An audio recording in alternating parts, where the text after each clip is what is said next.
80% suami peselingkuh mau taubat ketika istri mengajukan syarat ini.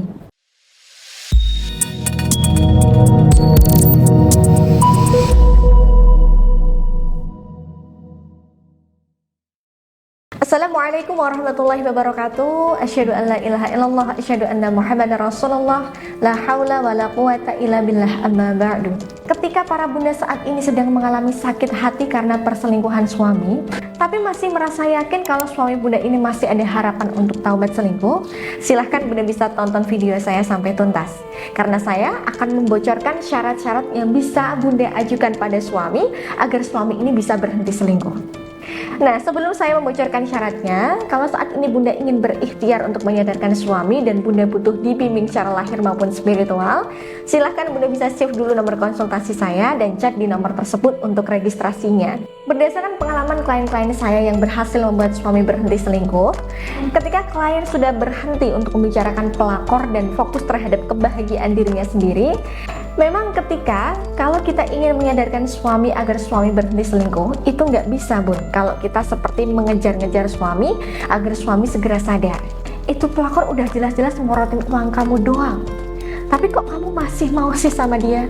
Putusin nggak sih pelakor itu? Atau kalau nggak, aku yang pergi dari rumah. Nah, kalimat-kalimat itu yang sering bunda ucapkan sebaiknya jangan diucapkan pada suami ya bun. Justru ketika suami merasa dikejar oleh istri, suami akan semakin menjauh. Ibarat suami itu seperti kupu-kupu, semakin dikejar, semakin lari. Tapi bila dibiarkan terbang, ia akan datang membawa perhatian di saat kita tidak mengharapkannya. Nah, solusinya jadilah seperti bunga yang selalu memancarkan pesonanya agar kupu-kupu ini hinggap. Dengan cara energi aura kebahagiaan dan pancaran daya tarik istri ini perlu diperkuat lagi. Semisal, bunda bisa sibukkan diri dengan hal lain, mencari sumber kebahagiaan dengan versi bunda. Keikhlasan melayani suami tanpa meminta balasan dan perkuat secara spiritual untuk meningkatkan pesona daya pikat bunda. Nah, biasanya ketika istri sudah bisa di tahap ini nih, sudah bisa fokus terhadap dirinya sendiri, saya perkuat lagi energi dari spiritual untuk memaksimalkan pesona daya tariknya dengan memanfaatkan energi berkah cincin karomah Al-Madinah. Supaya di mata suami, bunda terlihat mempesona secara batin, sehingga dapat memikat kembali hati suami. Kemudian yang kedua, ketika bunda berani tegas dan tidak takut kehilangan suami. Iya, ketika suami selingkuh dan menuntut cerai, ketahuilah bun, itu hanya sebuah gertakan semata. Ada banyak klien-klien saya yang suaminya ini sengaja tarik ulur hubungannya dengan istri, sehingga dampaknya akan terus menyakiti istri dan suami akan semena-mena pada bunda. Lebih baik bunda beri ketegasan pada suami. Jangan takut bun untuk kehilangan suami.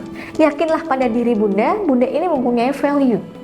Banyak klien-klien saya ketika ada di posisi seperti ini, klien saya berani bersikap tegas untuk menggugat cerai suami.